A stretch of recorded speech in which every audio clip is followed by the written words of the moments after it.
Check it out, guys. Let's do it. Scooby Doo and the Pirate Treasure.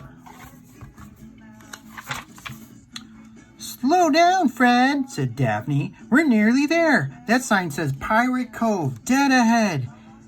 Gee, even the sign sounds haunted, muttered Shaggy. Scooby Doo shook under the backseat of the mystery machine. Shaggy, Velma giggled.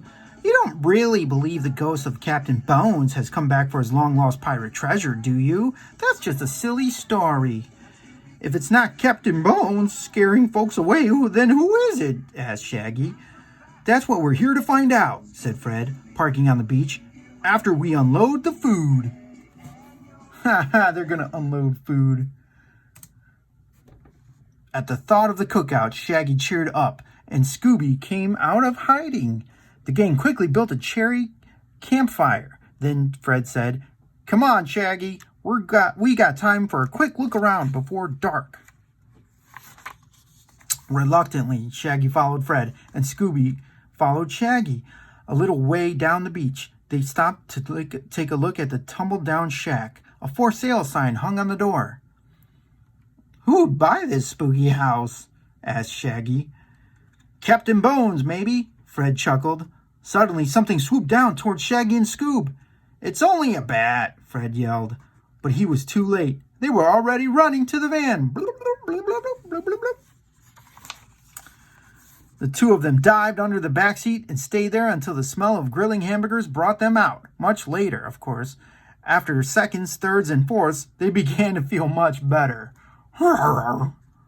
Scoob was snoozing beside the dying campfire, and Shaggy was telling a ghost story. Then, when suddenly a wild, rough voice roared out of the darkness. Walk that plank, me hearties, yo-ho-ho, and a bottle of pop. Shaggy pointed at a window, a shadowy figure beyond the firelight. Yow! Look at that! Scooby saw the ghost and ran howling to the car. Fred, Shaggy, Daphne, and Velma jumped to their feet. Don't let him get away, Fred yelled. Uh-oh. Shaggy's teeth started to chatter. Look at that, Fred pointed to the sand. Footprints! No ghost ever leaves footprints. Come on, we'll go after him in the van. Scoob and I'll stay here and guard the clues, Shaggy said. As Fred and the girls drove off, Scooby seemed intent on a search of his own. Have another hamburger, Scoob? Said Shaggy, helping himself, but Scooby was too busy digging in the sand. Shaggy grinned. What have you got there? Captain Bones' private pirate treasure? Ruff! Scooby gave a bark of triumph, and up he came with a treasure of his own, a bone he had buried last summer. Shaggy kicked at the hole. Ouch! His toe hit something in the sand. Look, Scoob! He exclaimed. It's an old sea chest. Scooby dropped his bone to help Shaggy dig. Finally, they uncovered the lid of the chest, and Shaggy wrenched it open. Why, it's Captain Bones' treasure, he yelled. The chest is full of gold coins, gleamed in the oncoming headlights of the mystery machine, and the very first person to get out of the van was the mysterious pirate himself. Shaggy quickly shut the lid to the chest. Mum's the word, he whispered to Scooby. A few minutes later, the Mystery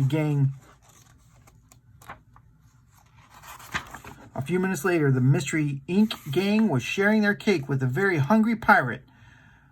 Now, said Fred, tell us who you really are, and why have you come scaring everybody away from Pirate's Cove? Folks call me Captain Dan, said the ex-ghost. I've been a sailor all me life. When I got too old for the sailoring, I just wanted to settle down by the sea. But I didn't have enough money. So you haunted that old beach shack by living in it? Said Daphne. Captain Dan nodded. I figured the ghost of Captain Bones would keep folks away. Did you bury the captain's treasure too? Shaggy asked. What treasure? Asked Captain Dan. This treasure, of course. Shaggy opened the chest. Captain Dan gasped. Why, there's enough gold in here to buy me 100 houses. Mr. Ink shared a look. Captain Dan, said Fred, we want you to have the treasure. We want to have a share of the treasure. If it hadn't been for you, the gold might have never been found. Meanwhile, Velma thought of something the gang could do with their share of the gold. The gang got busy, and all the rest of the summer, they took kids, ones who've never had a day at the beach fun, to Pirates Cove in the Mystery Machine.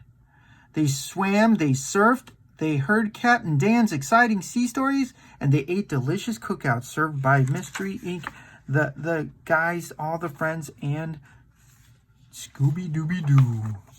Best of all, each day when the sea chest was opened, there was enough chocolate coins and licorice pieces of 8 in it for all the visitors at Pirates Cove.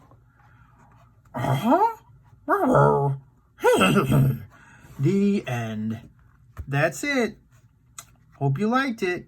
See you next time.